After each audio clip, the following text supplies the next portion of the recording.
औज़ुबिल्लाहिमिनश्शैतानिर्रजीम बिस्मिल्लाहिर्रहमानिर्रहीम अस्सलाम वालेकुम। बच्चों मैं उम्मीद करता हूँ कि आप सब बिल्कुल खैरियत से हैं और आप सबको वेलकम। आज बेसिक्स ऑफ फार्माकोलॉजी डे 2 में बच्चों आज हम बात करने जा रहे हैं drugs acting on autonomic nervous system, जिसे मैंने नाम दिया एएनएस। बहुत शुक्रिया आप तमाम का डे 2 पर भी आज मौजूद रहने का। मैं इस वक्त लाइव चैट पर आप लोगों से बात भी कर रहा हूँ। वो लोग जो बाद में रिकॉर्डिंग देख रहे होंगे वो इस सहूलत से महरूम रहेंगे। आपको जो बात ना समझ में आए लाइव चैट पर मैसेज कीजिएगा, मैं उसका रिस्पॉन्स दूंगा आप लोगों को, और हम इसके अलावा भी डिस्कशन इंशाल्लाह लाइव चैट पर करेंगे। रिकैप देता हूं बेटा डे 1 का। कल जो बेसिक चीजें हमने पढ़ी थी उनमें रूट्स ऑफ एडमिनिस्ट्रेशन था और कुछ बेसिक टर्मिनोलॉजीज पढ़ी थी। अगर आप डे 2 देख रहे हैं और डे 1 नहीं देखा तो आपसे रिक्वेस्ट है कि पहले डे 1 देख लीजिएगा ताकि आपके कॉन्सेप्ट और ज्यादा क्लियर हों और आज हम आसानी से बात कर सकें। मैं शुरू करता हूं बेटा टर्मिनोलॉजी से कि what is ANS, autonomic nervous system है क्या। ड्रग्स पढ़ने से पहले थोड़ी सी बेसिक्स आपको पढ़ाता हूं। तो देखिए इस वक्त स्क्रीन पर एक चार्ट दिखता है हमें, और उस चार्ट में हम कहते हैं कि नर्वस सिस्टम हमारे पास दो हिस्सों में हम डिवाइड कर देते हैं। पहला हिस्सा हम कहते हैं सर सेंट्रल नर्वस सिस्टम, और दूसरे हिस्से को हम नाम देते हैं peripheral nervous system. Central nervous system में आपका ब्रेन और स्पाइनल कॉर्ड है, पेरिफेरल नर्वस सिस्टम में आपकी बॉडी की पेरिफेरी शामिल है। फिर हम कहते हैं सर पेरिफेरल नर्वस सिस्टम की दो टाइप्स हैं, somatic nervous system and autonomic nervous system. आपकी बॉडी में जितने भी स्केलेटल मसल्स हैं, देखें जो मसल्स की हम बात करते हैं तीन टाइप्स हैं, स्केलेटल, स्मूथ और कार्डियक। हम कहते हैं कि जो आपके स्केलेटल मसल्स हैं स्ट्राइएटेड हैं और वॉलेंट्री है। आपका हाथ कब हिलता है ये आपको पता है। ऐसा नहीं है कि आपका हाथ खुद ब खुद हिलता है, किसी को थप्पड़ लगा देते हैं, ये मुमकिन नहीं है। लेकिन कुछ आपकी बॉडी में ऐसे मसल्स हैं जो इनवॉलेंट्री काम कर रहे हैं। क्या आपका स्टमक आपकी मर्जी से काम करता है? नहीं। क्या आपका ब्रेन आपकी मर्जी से काम करता है? नहीं। इनको कहते हैं बेटा इनवॉलेंट्री। तो पेरिफेरल नर्वस सिस्टम का वो पार्ट जो स्केलेटल मसल्स को डील करता है, आपने इसे नाम दिया सोमैटिक नर्वस सिस्टम, और दूसरा पार्ट कहलाता है ऑटोनॉमिक। ऑटोनॉमिक के और क्या क्या नाम है? ऑटोनॉमिक को इनवॉलेंट्री भी कहते हैं, ऑटोनॉमिक को विसरल भी कहते हैं, ऑटोनॉमिक को वेजिटेटिव भी कहते हैं। विसरल इसलिए कहते हैं क्योंकि visceral parts of the body पर ये एक्ट कर रहा होता है। तो ऑटोनॉमिक, मैं इस तरह बच्चों को याद कराता हूं कि autonomic is basically the automatic, जो बॉडी में फंक्शन हो रहे हैं खुद ब खुद हो रहे हैं उनको डील करता है। खुद ब खुद होने वाले को हम इनवॉलेंट्री कहते हैं। तो आपको आज ये बात याद भी हो गई कि ऑटोनॉमिक क्या है और आपके पास स्केलेटल मसल क्या है। आइए कुछ वर्ड्स को समझते हैं जिनका इस्तेमाल हम बेहद करते हैं जब भी हम बात कर रहे होते हैं ऑटोनॉमिक या सेंट्रल नर्वस सिस्टम की। एफरेंट और ईफरेंट, एक ए से है एक ई से है, एक सेंसरी है एक मोटर है। सेंसरी वो होता है जो सेंस करता है, जो सेंस करके किसी चीज को आपके सीएनएस तक पहुंचाता है, उसे कहते हैं आप एफरेंट। और ईफरेंट में आप लिखते हैं मोटर, जो वापस लेकर आता है। अगर लफ्ज ब लफ्ज डेफिनेशन पढ़ूं तो मैं कहूंगा nerves that convey flow of impulse from peripheral to the CNS. आपकी पेरिफेरी से आपके सेंट्रल नर्वस सिस्टम तक जो ले जा रहा है वो एफरेंट है। And now the nerves that convey impulse from brain and spinal cord to the muscles, glands and other effector. Suppose कीजिए आपके हाथ पर पिन लगी, आपके हाथ से जो इंपल्स गया वो एफरेंट लेकर गया और आपको ये मैसेज आया कि हाथ हटा दें, तो अब जो मैसेज आपके पास आया वो ईफरेंट से आया। नेक्स्ट वर्ड है गैंग्लियन। हम कहते हैं it is an aggregation of synapse. Synapse, उम्मीद करता हूं कि आप लोगों ने बेसिक फिजियोलॉजी में साइनैप्स और साइनेप्टिक क्लैप्स पढ़ा है, जहां न्यूरोट्रांसमीटर्स की हम बात करते हैं। न्यूरो इफेक्टर जंक्शन, जंक्शन कहते हैं या जहां दो या दो से ज्यादा चीजें कंबाइन हो। The junction of a post ganglionic axonal terminal with its effector. मैं फिर उम्मीद करता हूं कि न्यूरॉन का स्ट्रक्चर हमें मालूम है, और अगर बेटे नहीं पता तो इन चीज़ों को नोट कर लें और एक मरतबा इनको देखने की कोशिश कीजिएगा। वहाँ आपको समझ में आएगा कि सर आपके पास एक्सॉन टर्मिनल क्या चीज़ है, वहाँ आपको समझ में आएगा कि सर डेंड्राइट्स किसे कहते हैं। Nerve plexus, it is basically a network of nerve fibres, जहाँ पर गुच्छा मौजूद होगा उसे हम नर्व प्लेक्सिस का नाम देंगे। आइए फ़र्क जानते हैं ऑटोनॉमिक नर्वस सिस्टम और सोमैटिक नर्वस सिस्टम में। हम कहते हैं sir efferent nerves of ANS supply all innervated structures of the body except skeletal muscle. चूंकि स्केलेटल मसल को कौन सप्लाई करने जा रहा है? सोमैटिक सप्लाई करने जा रहा है। एस से सोमैटिक, एस से स्केलेटल, ऑटोमैटिक से ऑटोनॉमिक। इसको आपने अगर याद रखा तो आपका कॉन्सेप्ट बिल्कुल क्लियर रहेगा। इस तरह पढ़ना है हमें कि कोई नींद में उठाकर भी हमसे पूछे तो हम जवाब दे सकें। The most distal synaptic junction in ANS occur in ganglia that are entirely outside the cerebrospinal axis. But the somatic nerves contain no peripheral ganglia and the synapses are located entirely within. क्योंकि एक ही cell से आपने एक ही muscle को आपने deal करना है तो आप एक जगह पे स्पेसिफिक हैं, पेरिफेरीज में मौजूद नहीं है, लेकिन एएनएस को एक से ज्यादा को डील करना है. Many automatic fibres form extensive peripheral plexus.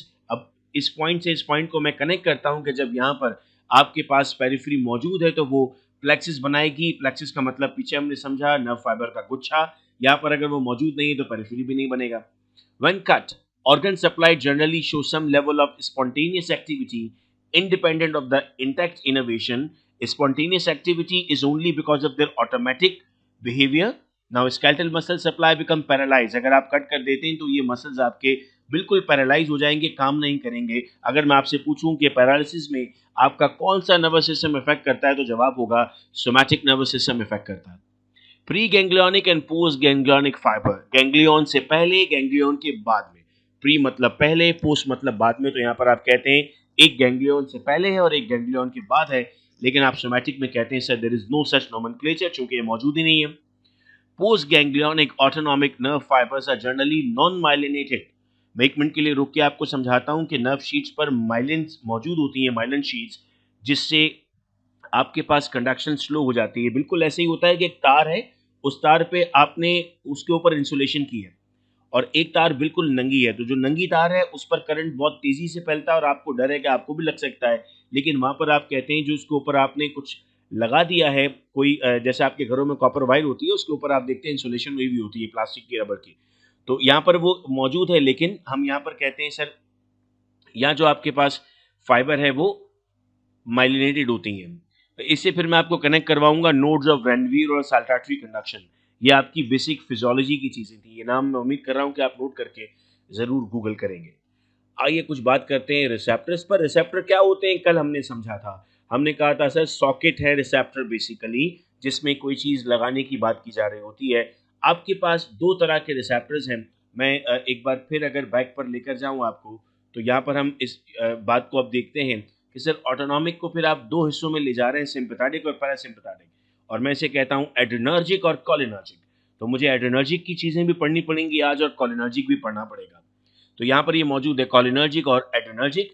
Neurotransmitter कौन सा है, एसिटाइलकोलिन, या न्यूरोट्रांसमीटर कौन है, नॉरएपिनेफ्रिन. उम्मीद कर रहा हूँ कि सारी बातें हमें क्लियर हैं और चैट पर इस वक्त जो हम आपस में डिस्कशंस कर रहे हैं वो भी आप लोग देख रहे हैं. और मैं फिर एक बार चाहूंगा कि हम अपनी यूनिवर्सिटीज आज भी मेंशन करें ताकि एक दूसरे को हम जान सकें कि हम कहाँ कहाँ से मौजूद हैं और कौन कौन से एरिया से हम आज इस बात को सुन रहे हैं.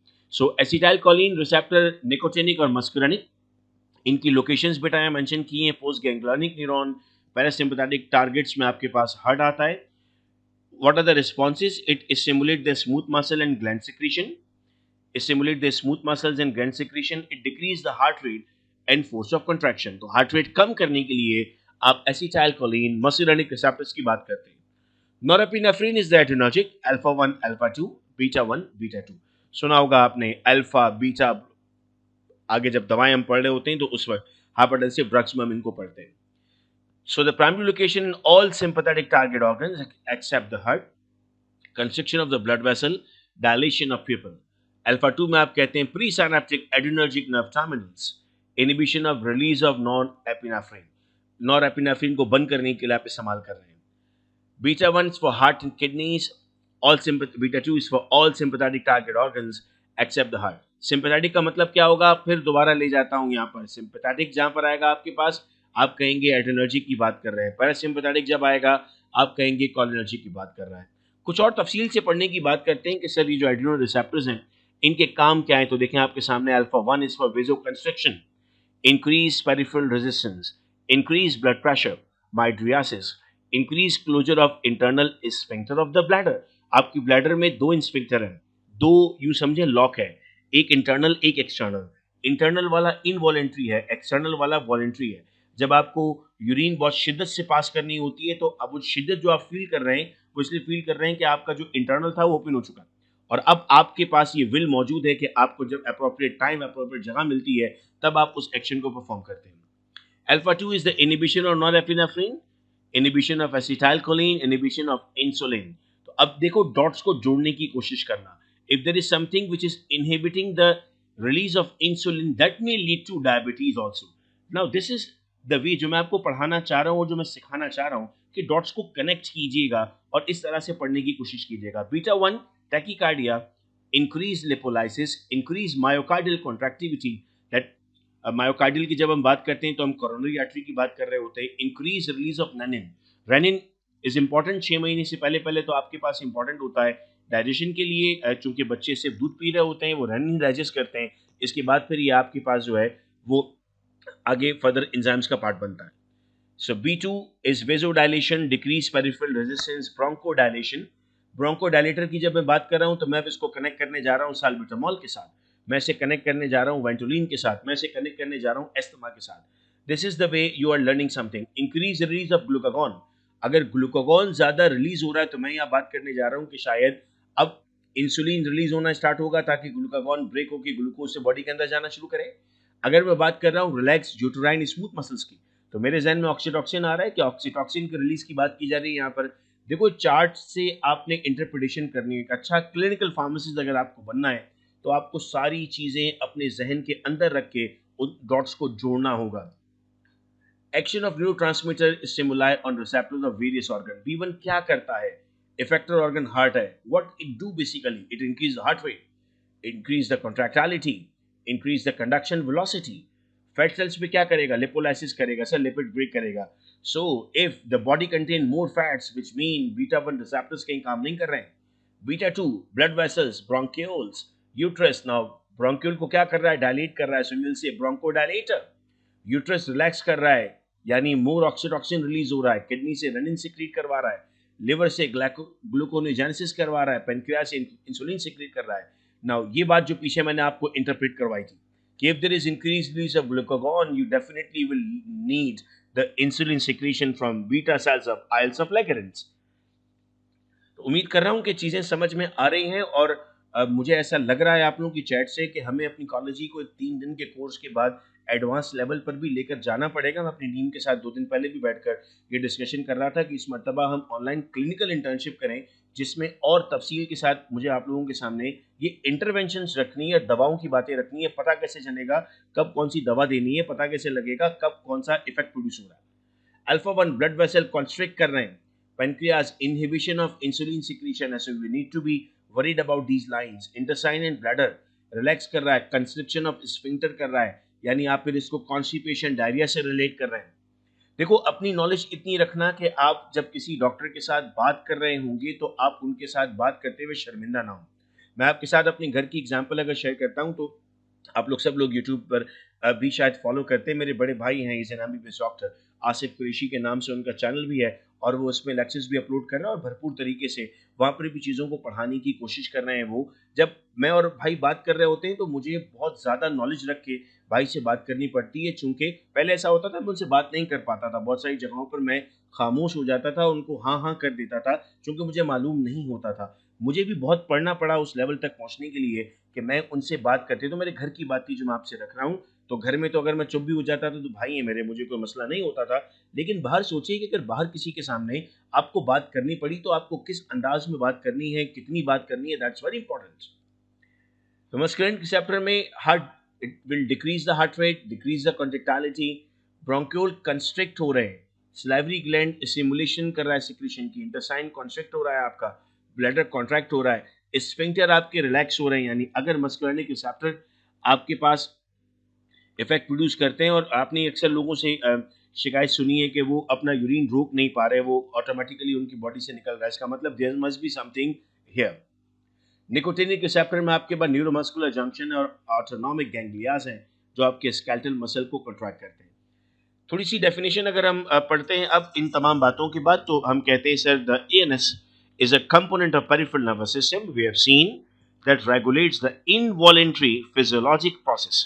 क्या क्या काम कर रहा है? Heart rate, blood pressure, respiration, digestion and sexual halogen. It contain 3 anatomically distinct divisions, sympathetic, parasympathetic and enteric। फिर हम आगे बात करते हैं सर अब इस एएनएस पर बहुत बात की आपने, ये बताइएगा एएनएस के मेन फंक्शंस क्या है।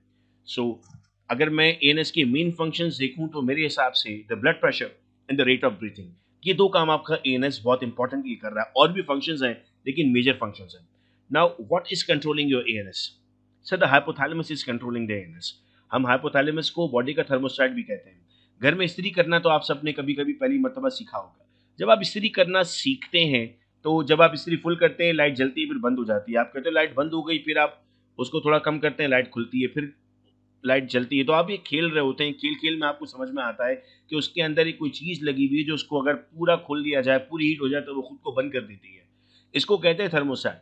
आपकी बॉडी में हाइपोथैलेमस आपका थर्मोस्टेट है जो हर एक्शन पर नजर रख के बैठा हुआ, आपको होम्योस्टैसिस भी करके देगा, वो आपकी नर्वस सिस्टम को भी कंट्रोल करके देगा। एएनएस की टाइप्स पर अगर हम आते हैं, सो हम कह रहे हैं सर एएनएस दो टाइप्स हैं, sympathetic and parasympathetic. And now coming towards the main area that are the drugs acting on ANS.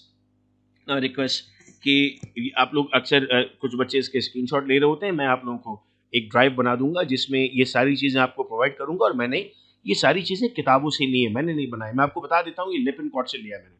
Lipin cot में ऑलरेडी ये मौजूद है।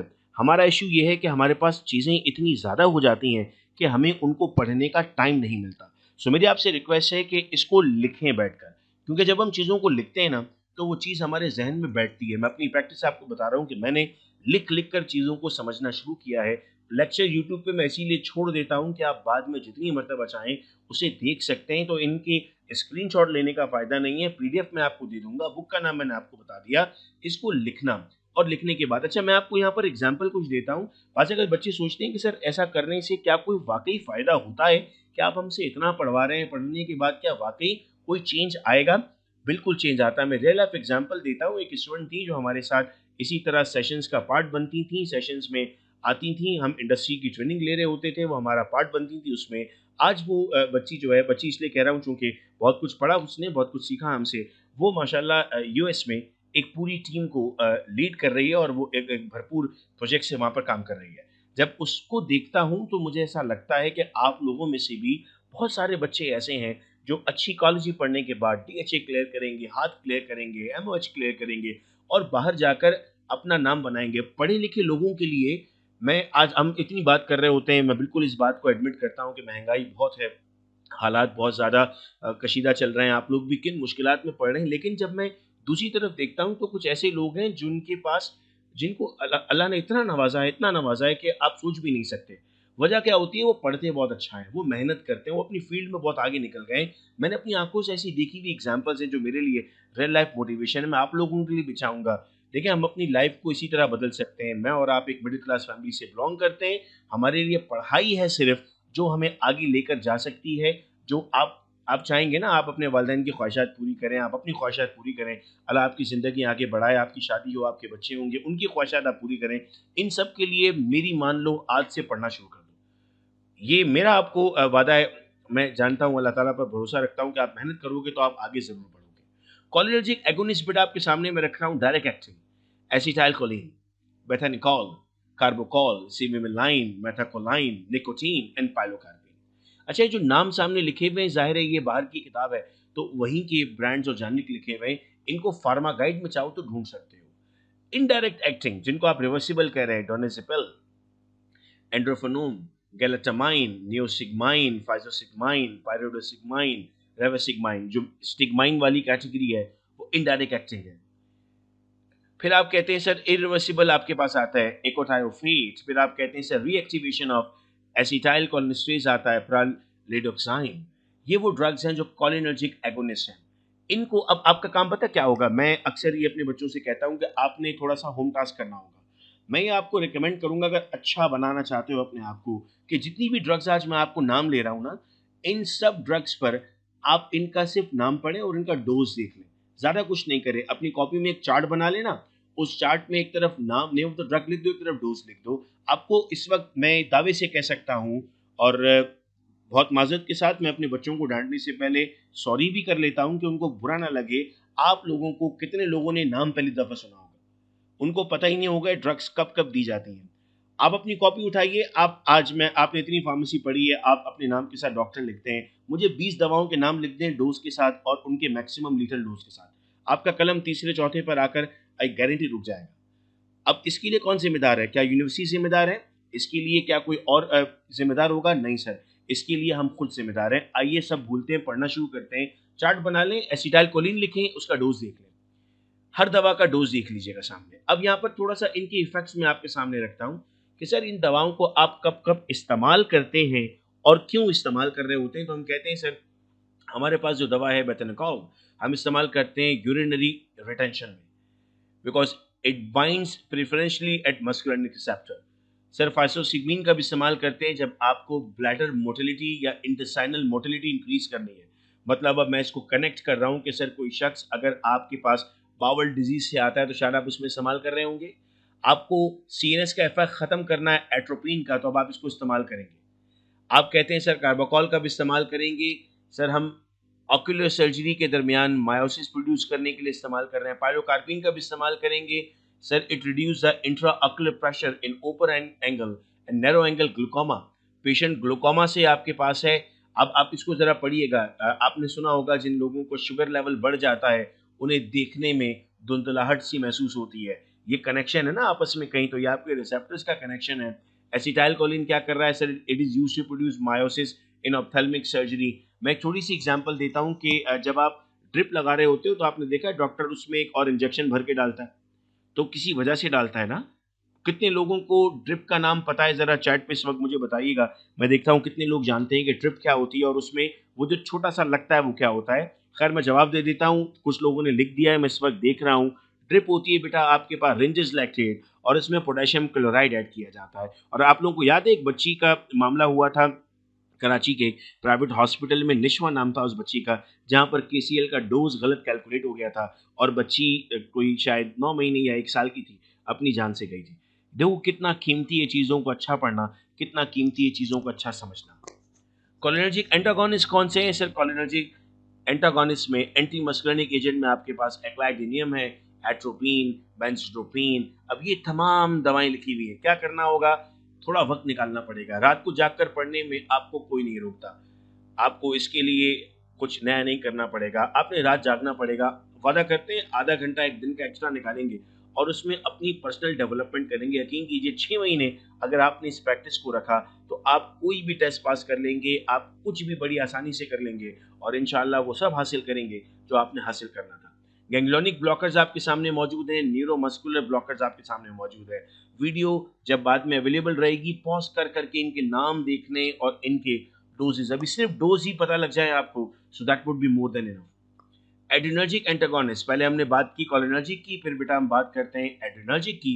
हम कहते हैं सर अब यहाँ पर ये आपको नजर आ रहे हैं डायरेक्ट एक्टिंग एजेंट्स, जिसमें एल्बुट्रॉल, एरफॉर्मेट्रॉल और ये पूरे नाम की लिस्ट आप देख रहे हैं। और मैं फिर कहता हूँ कि बहुत सारे ऐसे बच्चे होंगे जिन्होंने शायद पहली दफा सुना होगा। देखो जेनरिक ओनली लिखा हुआ है, कल हम इसमें बात कर चुके हैं ब्रांड और जेनरिक पर। मैं उम्मीद कर रहा हूँ कि आप लोग माइंड नहीं कर रहे होंगे इस बात को, लेकिन हमें ये समझना पड़ेगा कि जीपीज हमने हासिल करनी है, पोजीशंस हमने हासिल करनी है, डिग्री हम कंप्लीट करने जा रहे हैं, लेकिन कॉम्पिटेंट होने के लिए हमें इन तमाम चीज़ों को पढ़ना बेहद ज़रूरी है। इनडायरेक्ट एक्टिंग आपके पास मौजूद है cocaine, amphetamine. Direct and indirect acting pseudoephedrine. जब सूडोएफ्रेडिन और एफ्रेडिन आता है तो मैं थोड़ा चौंकता हूँ, क्योंकि मुझे पता है ये कंट्रोल ड्रग्स हैं। अगर आप में से किसी को मालूम है कि सूडोएफ्रेडिन केस था पाकिस्तान में, वो क्या केस था जरा गूगल कीजिएगा कि कितना सूडोएफ्रेडिन मौजूद था। ये सुना होगा आप लोगों ने कि अक्सर लोग खांसी की शरबत से नशा करना शुरू कर देते हैं। ये जो मवाली चर्सी टाइप के लोग होते हैं, आपने इनके बारे में अगर सुना है तो ये इससे नशा शुरू कर देते हैं। क्या करते हैं वो? उसमें सूडोएफ्रेडिन होता है सर उसमें। और वो केस जरा पढ़िएगा आप लोग एक फार्मासिस्ट के लिए, कि तमाम केस पता होना जरूरी है। Adrenergic antagonist, alpha blockers. कब अल्फा ब्लॉकर लेंगे? अच्छा, अल्फा ब्लॉकर कब देना है, इसके लिए बहुत पीछे आपको दोबारा ले जाता हूं कि अल्फा बेसिकली काम क्या कर रहा है। अगर इनमें से कोई चीज आपको ब्लॉक करनी है, so you will be giving alpha blocker. देखो यहाँ ना डॉक्टर हमसे बाजी ले जाता है। डॉक्टर को ये जो एरिया है वो बहुत भरपूर क्लियर होता है कि उसने क्या करना है। हम यहाँ मार खा जाते हैं जरा सी। हमें उनको अगर कॉम्पीट करना है तो आपको पिछली चीज भी याद रखनी चाहिए। डॉक्टर कभी ऐसा तो नहीं करता ना कि कहीं मेरे सेमेस्टर में नहीं था, ये मेरे टीचर ने नहीं पढ़ाया, ये यूनिवर्सिटी में नहीं था, इसकी हमने प्रेजेंटेशन दी थी, इसकी क्लास नहीं हुई थी, ये कोरोना में हो गया था। पेशेंट सामने खड़ा है भाई, दवा आपने देनी ही देनी है। बीटा ब्लॉकर्स, अब कुछ लोगों को समझ में आएगा कि हाँ सर, बीटा ब्लॉकर में वो कहते थे जिसके आखिर में एलओएल आता है उसको बीटा ब्लॉकर कहते हैं, एसीब्यूटेलॉल, एटिनोलॉल, एटिनोल ट्रिनोर्बिन के नाम से आती है, और यहाँ पर ये ब्रांड मौजूद है, तो पाकिस्तान में भी ये ब्रांड आपको मिलता है। ये सब आपके पास क्या थे, ये सब आपके पास मौजूद थे ड्रग्स एक्ट। मैं फिर इनको एक दफ़ा दिखाता हूँ, इनके भी डोज और नाम। अच्छा, ये दवाएं इतनी इंपॉर्टेंट है कि अगर ये दवाएं ना मिलें पेशेंट को तो उसका हार्ट रेट कंट्रोल नहीं होता। ड्रग्स एक्टिंग अफेक्टिंग न्यूरोट्रांसमीटर रेजरप्रीन जो जेनरिक से अवेलेबल है। अब एक थोड़ा सा एक और चार्ट आप लोगों के सामने, और ये चार्ट्स आप ही किताबों से लिए गए हैं। Class of drug, drug name, their mechanism of action, what they basically doing, and what are the side effects. बच्चे पूछते हैं सर, अगर दवाओं के साइड इफेक्ट है तो हम उनको लेते क्यों हैं? देखिए, साइड इफेक्ट्स बहुत कम होते हैं, और ज़रूरी नहीं होता कि ये साइड इफेक्ट्स हर पेशेंट पर आप देख रहे होते हैं। ये मैक्सिमम लेवल पर किसी को हुआ होता है तो उस लेवल पर हम यहाँ पर उसको लिखते हैं। मतलब ये कि बारिश होगी तो छत गिर सकती है, सबकी छत नहीं गिरेगी, 1000 में से एक बंदे की छत गिरेगी, इसको आप नाम दे रहे हैं कि साइड इफेक्ट हो सकता है। सो बीटा एड्रेनर्जिक एंटागोनिस्ट, आपके पास ये तमाम दवाएं मौजूद हैं। It decrease the aqueous humour production. अब जिन लोगों को पता है vitreous humour, aqueous humour I की हम यहाँ पर बात करने जा रहे हैं। फिर यहाँ पर हम, अच्छा सब टॉपिकल्स की बात हो रही है यहाँ पर कि आप टॉपिकल प्रोवाइड कर रहे हैं इन्हें, और मैं फिर उम्मीद करता हूँ कि थोड़ी सी मुझे ज़रूर सजेस्ट कीजिएगा, मुझे आने वाले कोर्सेज के लिए टॉपिक्स भी चाहिए। कुछ बच्चों ने कहा कि सर थोड़ी फार्मास्यूटिक्स में भी बेसिक्स हमें क्लियर करनी है, तो फार्मास्यूटिक्स के लेक्चर्स भी हम प्लान कर रहे हैं। चैट पे इस वक्त हम देख रहे हैं और मेरी टीम इस वक्त मौजूद है जो ये देख रही है कि आप लोग आने वाले दिनों में कौन कौन से कोर्सेज चाहते हैं। ये मेथडोलॉजी ठीक है ना कि हम रात 10 बजे का वक्त लेते हैं जब आप सब लोग भी फ्री रहते हैं, अच्छा एक लेक्चर पढ़ते हैं, लाइव चैट पर हमारी बात होती है, और उसके बाद ये लेक्चर भी आप लोगों के लिए अवेलेबल रहता है बाद में देखने के लिए। इससे मेरा ख्याल आपको स्क्रीन बिल्कुल क्लियर दिखती है, आपको आवाज़ बिल्कुल क्लियर आ रही है, और किसी तरह की भी डिस्टॉर्शन हम नहीं देख रहे हैं। तो आने वाली कोर्सेज भी हम इसी मेथड से कंटिन्यू करें। चैट पर ज़रूर मुझे आगाह करते रहिएगा, तो मैं इस लाइव चैट को अपने पास महफूज करूँगा। तो drug is propranolol, the receptor specificities B1 and B2 जो कि बीटा ब्लॉकर्स हैं। थेरेपेटिक यूजेस कब हैं? Hypertension, migraine, hyperthyroidism, angina pectoris, myocardial infarction. नेटोलॉल is for hypertension only, timolol is for glaucoma and hypertension. ये ड्रग्स हैं और ये इनके थेरेपेटिक यूजेस हैं। When to use which drug? So मैं उम्मीद करता हूँ कि इस वक्त में जो थोड़ा सा वक्त मुझे मिला उसमें मैंने ये सारी बातें आपके सामने रखने की कोशिश की, और ज़रूर मैं आपके सामने ये बातें आपको समझा सका। इंशाल्लाह कल हम लाजी करने जा रहे हैं अपने कोर्स का, जिसमें हम जीआई पर बात करने जा रहे हैं, और बहुत ही तफसील के साथ वो हमें पढ़ना होगा। उम्मीद करता हूँ कि तमाम चीज़ें आपको क्लियर है। आपके फीडबैक्स मैं ज़रूर चाहूँगा कि फ़ीडबैक ज़रूर दीजिएगा, ताकि मुझे अंदाज़ा हो कि जो हम आपको पढ़ा रहे हैं, आपके लिए हम मटेरियल प्रोवाइड करते हैं, उससे आपको कितना फ़ायदा होता है। फ़ीडबैक के लिए आप 0309677677 पर रब्ता कर सकते हैं। बहुत शुक्रिया आप तमाम का इस क्लास में मौजूद रहने का। अपना बेहद ख्याल रखना मेरे बच्चों। अल्लाह हाफ़िज़।